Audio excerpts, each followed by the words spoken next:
शिक्षा घोटाला हुआ है उसको लेके आपके सामने प्रस्तुत हुए हैं। आपको संबोधित करने के लिए हमारे राष्ट्रीय प्रवक्ता गौरव भाटिया जी मौजूद हैं, दिल्ली प्रदेश के अध्यक्ष आदरणीय आदेश गुप्ता जी मौजूद हैं। अब मैं निवेदन करूंगा आदरणीय गौरव भाटिया जी से आप सबको संबोधित करें और जो शिक्षा घोटाला का है वो आपके सामने उजागर करें। गौरव जी। सभी पत्रकार बंधुओं को नमस्कार। जैसा आप देख पा रहे हैं, हम लोग आपके समक्ष इससे पहले बड़ी प्रमुखता से जो अरविंद केजरीवाल की पाप सरकार है उसका आबकारी घोटाला सामने रखते आए हैं। इससे पहले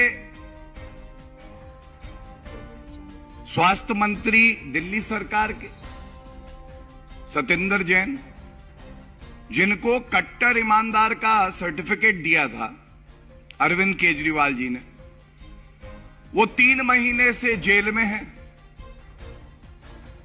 मंत्री पद से हटाए नहीं गए। तो स्वास्थ्य, आबकारी और जब बार बार कठिन प्रश्न इस मंच से भारतीय जनता पार्टी पूछती है और दिल्ली की प्रदेश इकाई आदेश गुप्ता जी के नेतृत्व में पूछती है, तो हमने देखा वो कहते थे पूरे विश्व के ऐसे बढ़िया शिक्षा मंत्री हैं मनीष सिसोदिया, न्यूयॉर्क टाइम्स में उनका नाम आता है, इसलिए उनको राजनीतिक द्वेष से प्रताड़ित किया जा रहा है। हमने भी कहा कि जब बात तथ्यों की हो रही है और इनका घोटाला उजागर करना हमारा दायित्व है, तो बात शिक्षा की ही हो जाए। और इस विश्वास और इस उम्मीद से आज ये बड़ा खुलासा अरविंद केजरीवाल की पाप सरकार का एक और भ्रष्टाचार उजागर करके कुछ सवाल हम लोग पूछेंगे।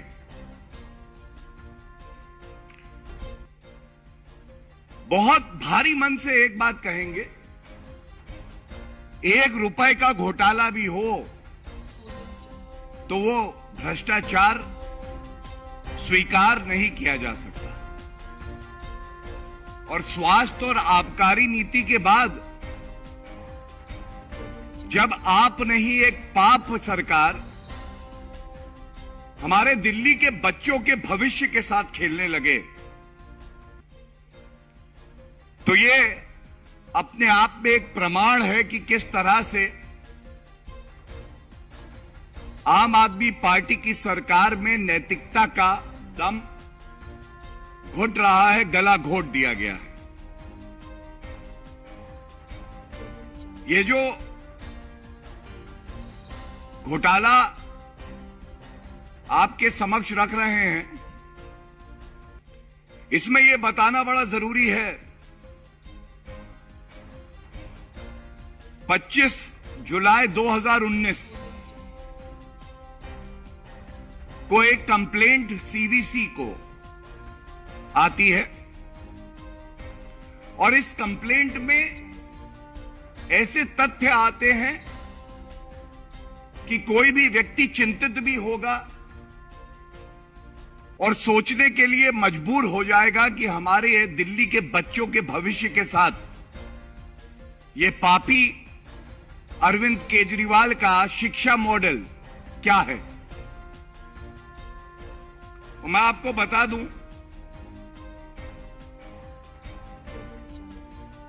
आम आदमी पार्टी का मैनिफेस्टो अगर आप देखें तो उन्होंने वादा किया था कि 500 नए स्कूल दिल्ली में बनवाएंगे। ये 500 नए स्कूल तो नहीं आए, लेकिन एक बहुत ही सुनियोजित तरीके से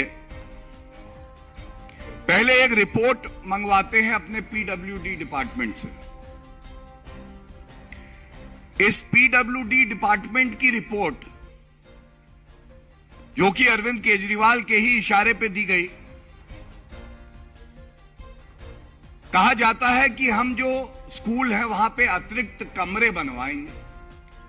अच्छा, अतिरिक्त कमरे बनवाएंगे, नए स्कूल नहीं खुलवाएंगे। ये अतिरिक्त कमरे बताते हैं 2400 कमरों की करीब क्लासरूम जिनको बनाना था, जरूरत थी, लेकिन इसको बढ़ा के 7180 करा गया। इस पे कंप्लेंट में यह भी आया कि जो कंस्ट्रक्शन कॉस्ट है वो टेंडर देने के बाद भी जो प्रावधान है सीपीडब्ल्यूडी मैनुअल में, उसकी अनदेखी करके लागत को बढ़ाते हुए, जिससे कि मुनाफाखोरी कर सकें, अपने चिन्हित ठेकेदारों को ठेका दे सकें, ये करते हुए कंस्ट्रक्शन कॉस्ट को करीब करीब 50 से 90% तक बढ़ाया गया। यह चिंता का विषय इसलिए है क्योंकि सीवीसी ने एक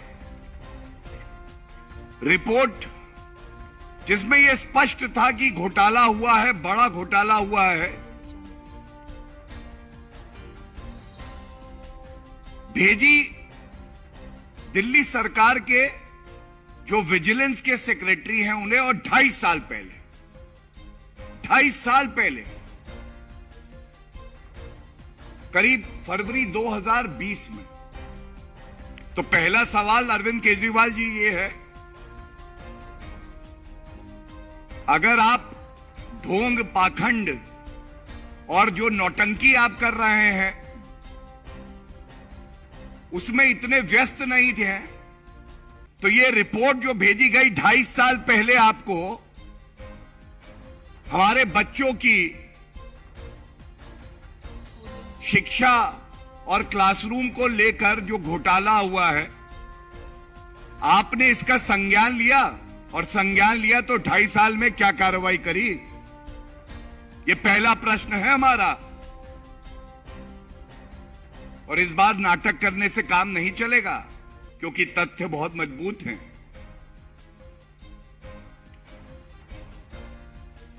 सीवीसी की जो विवेचना करी उसने, और जो तथ्य सामने आए, मैं आपके समक्ष रख के कुछ और सवाल पूछूंगा। सबसे पहले, जो टेंडर की वैल्यू थी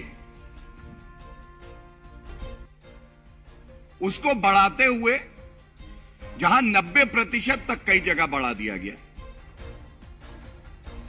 और यह धांधलेबाजी की ऐसी गई कि स्पेसिफिकेशंस में जनरल बातें लिखते हुए कहा गया कि इस वजह से हम कॉस्ट बढ़ा रहे हैं। अनुमान है, क्योंकि अरविंद केजरीवाल जी जब बताओ कि यह घोटाला हुआ है तो कहते हैं कि आप पहले ही विवेचना के ये बताइए घोटाला कितना बड़ा है। 100-200 करोड़ रुपए तो अगर मैं निगल जाऊं तो मैं इसको घोटाला मानता ही नहीं। वो विवेचना का इंतजार नहीं करते हैं।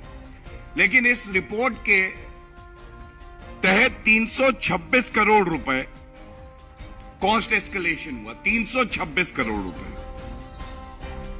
ये जो टेंडर का अमाउंट है उससे करीब 53% ज्यादा था। अब आप सब जानते हैं कि टेंडर जब आता है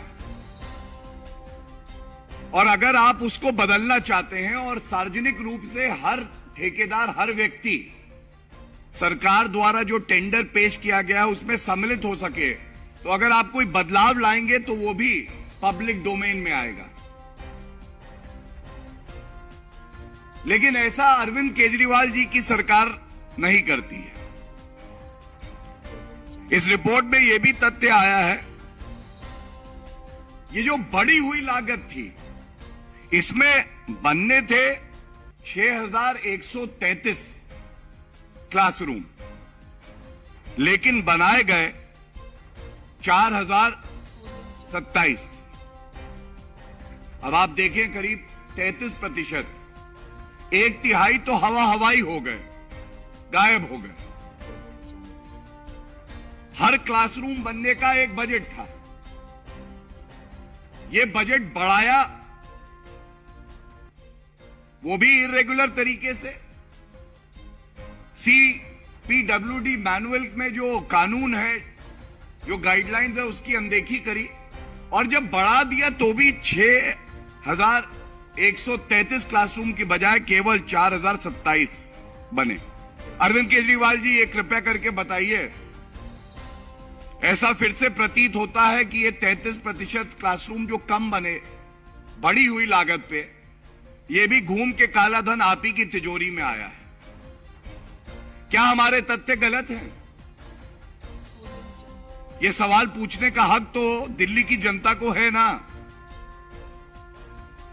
इसमें फिर अगली बात जो आती है, देखिए, घोटाला करने में अगर कोई एक्सपर्ट हो गया है, जो सुबह शाम रात दिन सोच रहा है कि कैसे घोटाला करके धन अर्जित करूं, तो वो अरविंद केजरीवाल और मनीष सिसोदिया है, क्योंकि ये जो विभाग है, मंत्रालय है, ये उन्हीं के पास।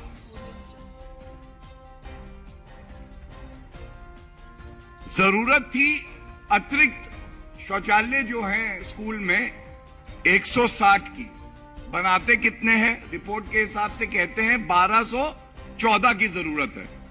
कहां 160, कहां 1214।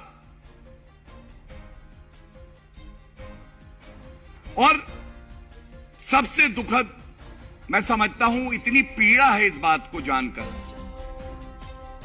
ये जो क्लासरूम गिन रहे हैं, इसमें टॉयलेट जो बनाए बच्चों के, उसको क्लासरूम में गिन लिया है। खबरदार अरविंद केजरीवाल जी, इस देश के बच्चे, दिल्ली के बच्चे, उनके भविष्य से आप खिलवाड़ मत करिए। और टॉयलेट में बैठकर हमारे बच्चे विद्या अर्जित नहीं करेंगे। उनके लिए क्लासरूम होने चाहिए, सहूलियत होनी चाहिए। टैक्स पेयर का रुपया है, ये टैक्स पेयर आज आपसे पूछता है, क्या ये सत्य है या नहीं है कि आपने टॉयलेट्स को क्लासरूम में गिनती करवा दी क्योंकि आपको घोटाला करना था। जितने अतिरिक्त क्लासरूम का नंबर बढ़ेगा, उतना रुपया अंदर आएगा। यह अरविंद केजरीवाल का मूल सिद्धांत था।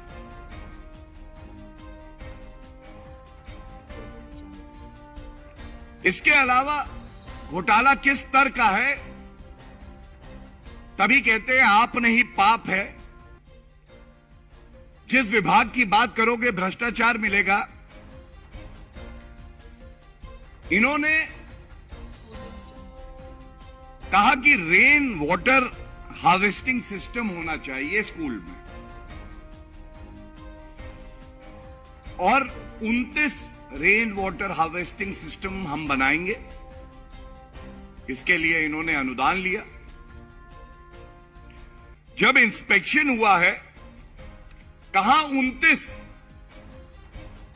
और मिले कितने? 2। 29 रेन वाटर हार्वेस्टिंग सिस्टम का अनुदान हुआ, रुपया खर्च किया, और जब इंस्पेक्शन हुआ, सीवीसी रिपोर्ट बिल्कुल स्पष्ट कहती है कि जमीन पर केवल 2 थे।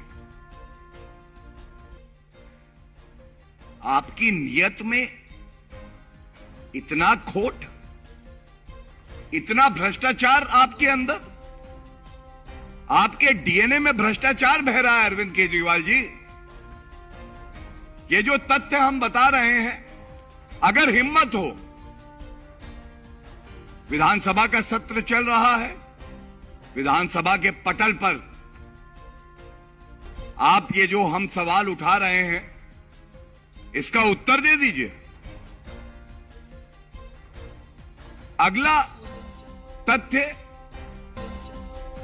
और चिंतित कर देगा।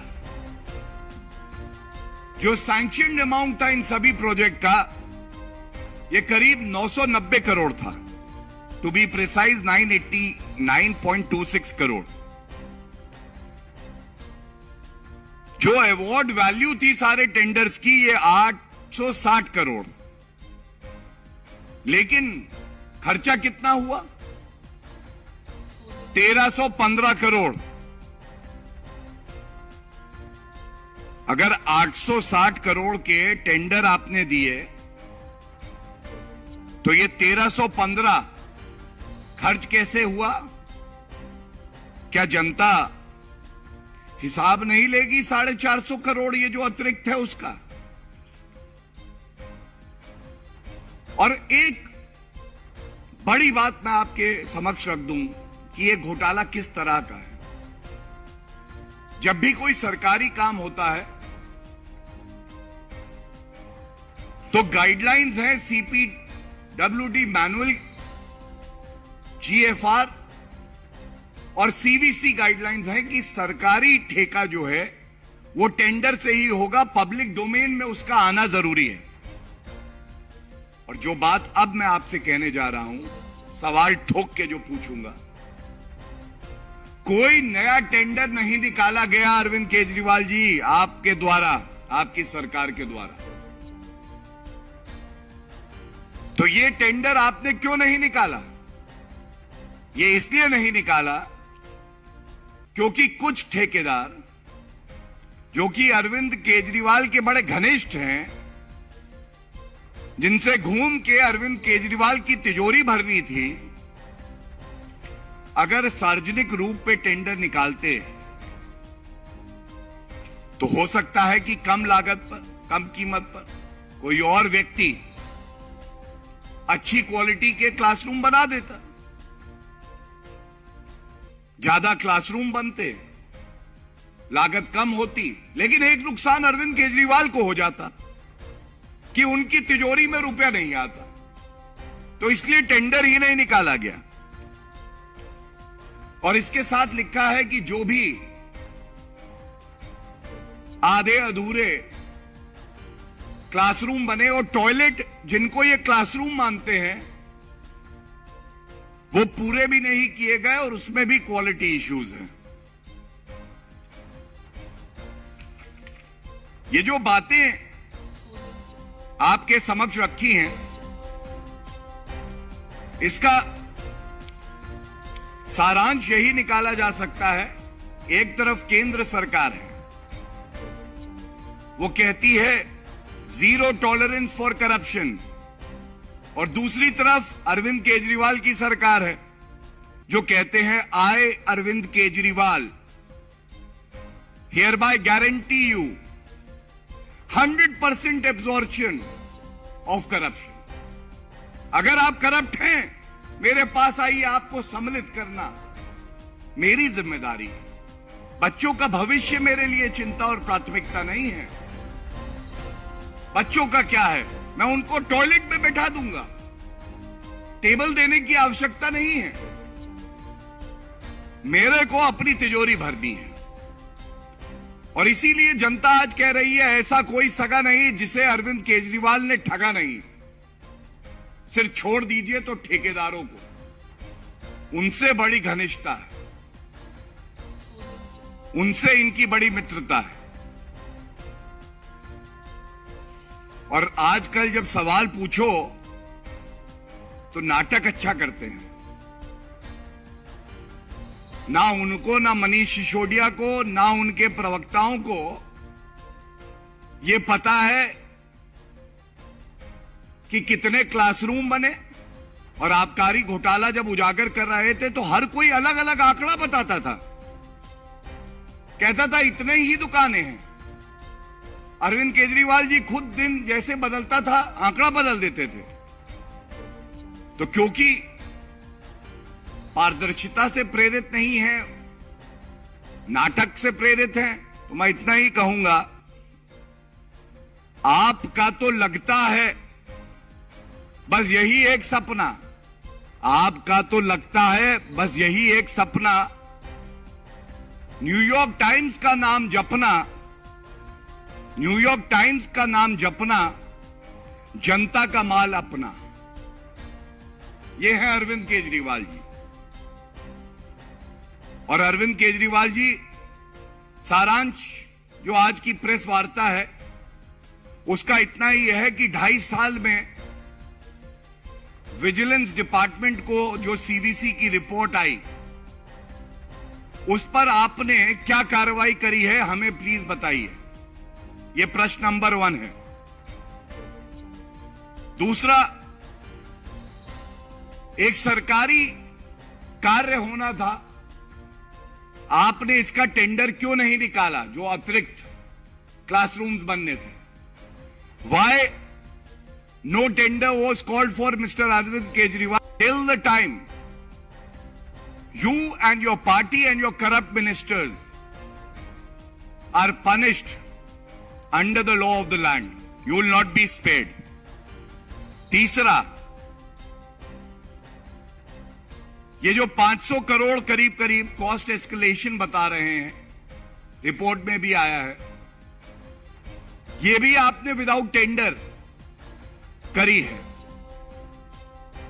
इसमें जो प्रोसीजरल इरेगुलरिटीज है, सीपीडब्ल्यूडी मैनुअल का पालन नहीं किया, सीवीसी की जो गाइडलाइंस है उसका पालन नहीं किया, इसमें आपको क्या कहना है? चौथा और बड़ा अहम प्रश्न अरविंद केजरीवाल जी ये है कि क्या आपने टॉयलेट्स को क्लासरूम में गिनती करवा के और उसको क्लासरूम की तरह जनता के बीच में रखा? क्या आप चाहेंगे कि आपका परिवार का कोई बच्चा बाथरूम में बैठकर शिक्षा अर्जित करे? ये पाप है, पाप। और इसीलिए हम कहते हैं आप नहीं पाप। ये जो सवाल पूछे गए हैं और जो तथ्य उठाए हैं, यह दिखाता है किस तरह से स्वास्थ्य मंत्रालय में पहले घोटाला करते हैं, फिर आबकारी नीति का घोटाला सामने आता है, और जो शिक्षा मॉडल कहते हैं वो कुछ नहीं है, वो अरविंद केजरीवाल का वसूली मॉडल है। और इन्होंने हमारे बच्चों को भी नहीं बख्शा। जनता आपको ऐसा सबक सिखाएगी, आपका सारा नाटक निकल जाएगा अरविंद केजरीवाल जी। और भारतीय जनता पार्टी पुरजोर तरीके से अपना सारा बल लगा देगी, सारी ताकत लगा देगी, लेकिन दिल्ली के बच्चों का भविष्य अंधकार में नहीं होने देगी। धन्यवाद। धन्यवाद गौरव भाई। अब मैं निवेदन करूंगा दिल्ली प्रदेश भारतीय जनता पार्टी के अध्यक्ष आदरणीय आदेश गुप्ता जी की से आपको संबोधित करें। आदेश जी। धन्यवाद हरीश जी। सभी पत्रकार मित्रों को मेरा नमस्कार। अभी गौरव जी ने बहुत विस्तार से इस घोटाले के बारे में आपको बताया है। मैं दिल्ली के मुख्यमंत्री अरविंद केजरीवाल जी से यह पूछना चाहता हूं कि आखिर वो कौन सी वजह थी कि 2.5 साल आपने सीवीसी की रिपोर्ट को पब्लिक डोमेन में नहीं आने दिया। सीवीसी की फाइंडिंग्स को जो दिल्ली में आपके द्वारा जो स्कूलों में कमरे बनाए जा रहे थे, और उन कमरों पर जब जांच हुई सीवीसी की, तो जो फाइंडिंग्स थी वो 17 फरवरी 2020 को वो फाइंडिंग्स आपके पास आ चुकी थी। लेकिन विपक्ष के लगातार आरोप लगाने के बाद भी आपने वो फाइंडिंग्स जनता के सामने नहीं रखी। यह एक गंभीर मामला है, और गंभीर मामला इसलिए भी है कि आप स्वराज की बात करते करते शराब तक पहुंच गए। स्वराज की और ईमानदारी की बात करते करते आपने शिक्षा के मंदिरों को भी नहीं छोड़ा। आम आदमी पार्टी के भ्रष्टाचार के आगोश में स्कूल विद्यालय भी नहीं बच पाए और इसका सबसे प्रत्यक्ष उदाहरण कमरों में बनाए जा रहे जो निर्माण किया जा रहा उसमें बड़ा घोटाला है। सीरीज ऑफ करप्शन, ये केजरीवाल सरकार सीरीज ऑफ करप्शन चला रही है। शराब घोटाला करते हैं, शराब के ठेकेदारों को दिल्ली के खजाने की लूट करने की छूट देते हैं और जब विद्या के मंदिर की बात आती है तो कमरे बनाने के नाम पर जो खुली लूट दिल्ली के अंदर आम आदमी पार्टी सरकार में हुई है उसके बारे में मैं बताना चाहता हूं।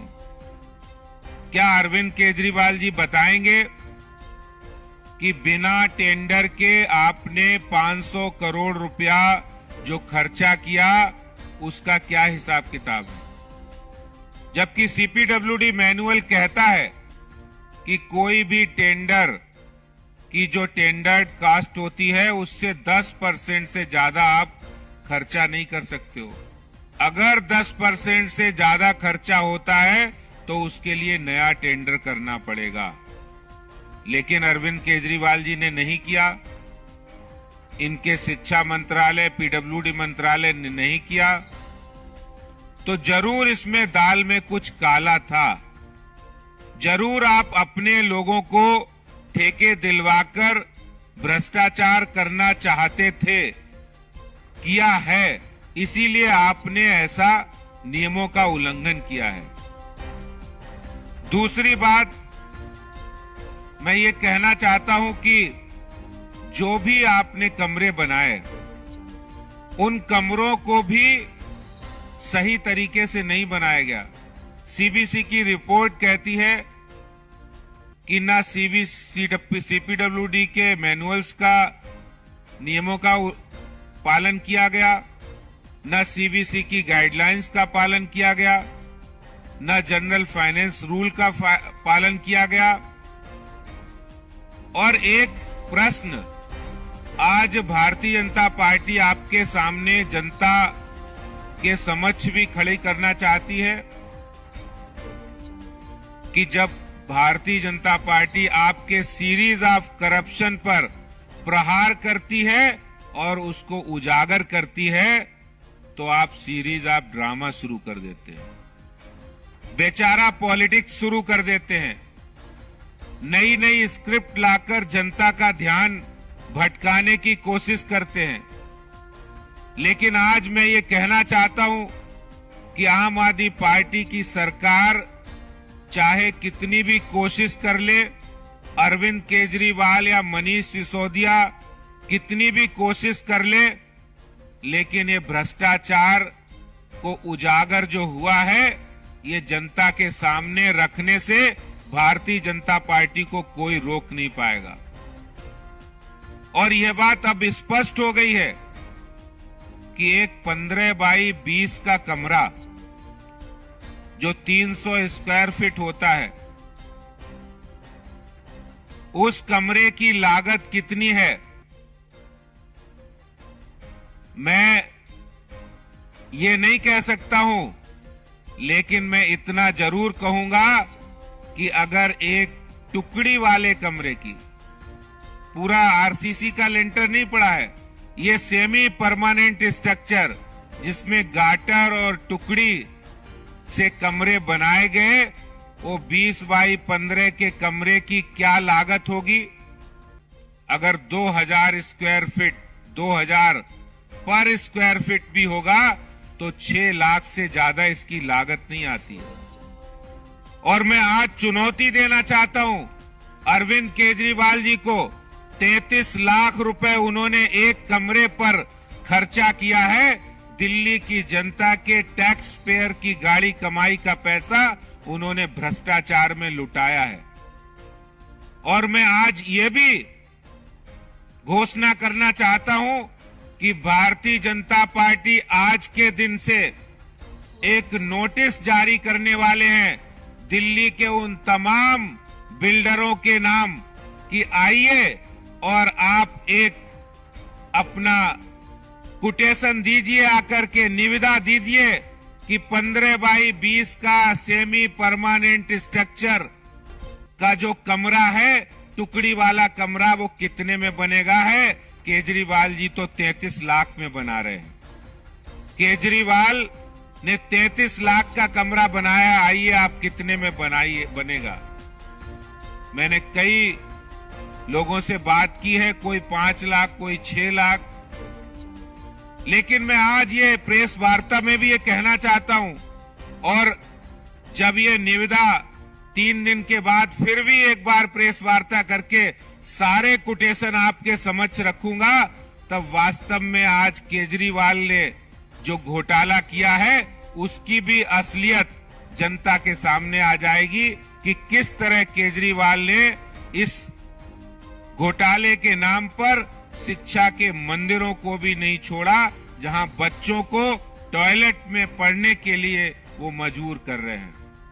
दूसरी एक प्रमुख बात मैं कहना चाहता हूं कि उन्होंने जिस आर्किटेक्ट को अपॉइंट किया, जिस कंसल्टेंट को अपॉइंट किया, हर काम टेंडर से होता है। सरकार में कोई काम बिना टेंडर के नहीं हो सकता। उन्होंने मनमाने ढंग से एक ऐसे आर्किटेक्ट, एक ऐसे कंसल्टेंट जो दिल्ली के मुख्यमंत्री केजरीवाल के नजदीकी मंत्री सत्येंद्र जैन जो जेल में है, उनके नजदीकी बब्बर एंड बब्बर को इसमें बिना टेंडर के उन्होंने कंसल्टेंट अपॉइंट किया है। इस पूरे मामले की भी जांच होनी चाहिए। और जांच की फाइंडिंग में पाया गया है कि बब्बर एंड बब्बर एसोसिएट को भी बिना टेंडर के दिल्ली सरकार ने अपॉइंट किया। ये एक गंभीर भ्रष्टाचार का मामला है। अरविंद केजरीवाल भारतीय जनता पार्टी के प्रश्नों का जवाब दें और भारतीय जनता पार्टी अरविंद केजरीवाल के भ्रष्टाचार को लगातार जनता के बीच में हम उजागर करते रहेंगे। बहुत बहुत धन्यवाद। धन्यवाद अजीत जी। किसी का कोई प्रश्न हो तो जी अंकित।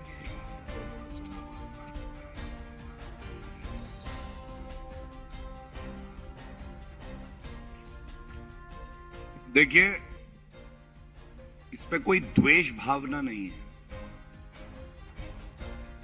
अरविंद केजरीवाल जी आज भारतीय राजनीति के मुंगेरी लाल हैं। वो तथ्यों से बहुत दूर हैं, और जो तथ्य हमने उठाए हैं ये उनकी पोल खोलता है। दी greed of Arvind Kejriwal is more important than the need of our children. ये जो लालच है धन अर्जित करने का, ये अरविंद केजरीवाल जी की प्राथमिकता है।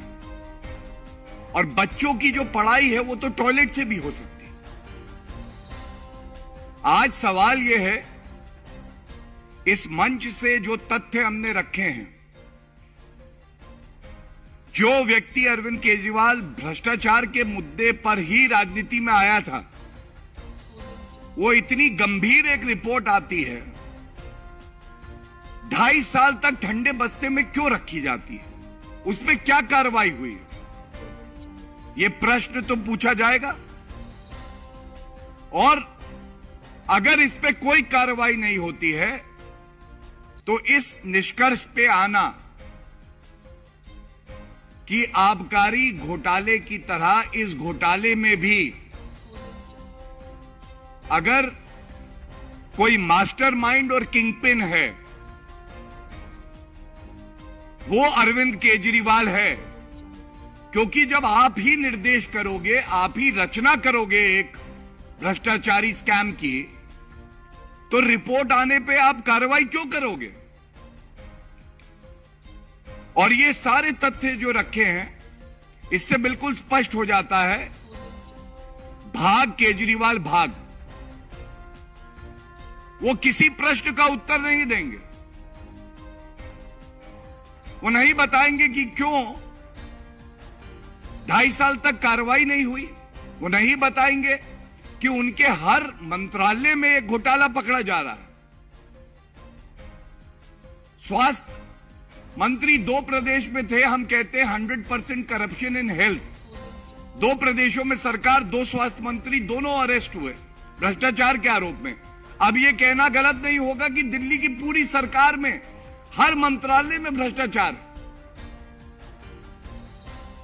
जिस जिस मंत्रालय का तथ्य हम रखेंगे तो वो इधर उधर की बात करने लगेंगे। टिम्बकटू टाइम्स में अभी लेख छपवा देंगे रुपया खर्च करके जनता का। सवाल यह है, अगर हमारे सवाल तथ्यों पे गलत हैं तो आप में यह मादा होना चाहिए अरविंद केजरीवाल जी, बाहर निकल के कहिए ये तथ्य गलत है, ये रिपोर्ट मुझे मिली, मैंने ये कार्रवाई करी, और विराम लगा दीजिए इन सभी प्रश्नों को जो हम पूछ रहे हैं। जी जय साहब।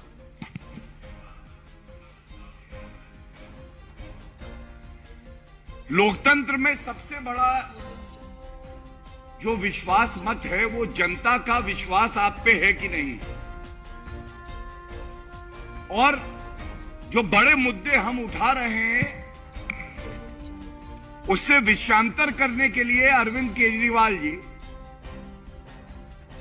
कभी न्यूयॉर्क टाइम्स, कभी दूसरे विधानसभा चुनाव, कभी कहेंगे 20-20 करोड़, 20-20 करोड़। अरे इधर उधर की बात ना कर, ये बता तू इतना भ्रष्टाचारी क्यों है। हमारे जो सवाल है उसका उत्तर दे दीजिए बस।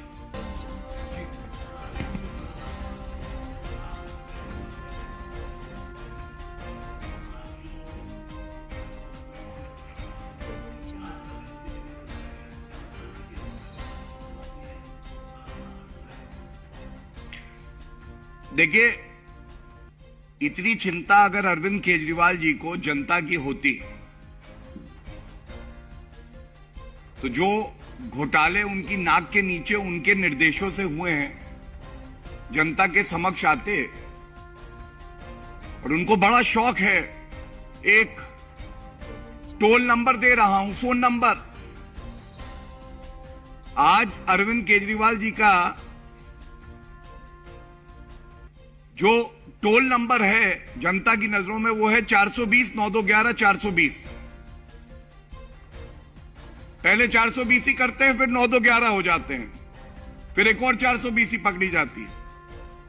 एक टोल नंबर बना दे, पता चल जाएगा। बच्चों को टॉयलेट में पढ़ाने का कार्य कर रहे हो, जनता तुम्हें पॉलिटिकल सिस्टम से फ्लश कर देगी, याद रखना।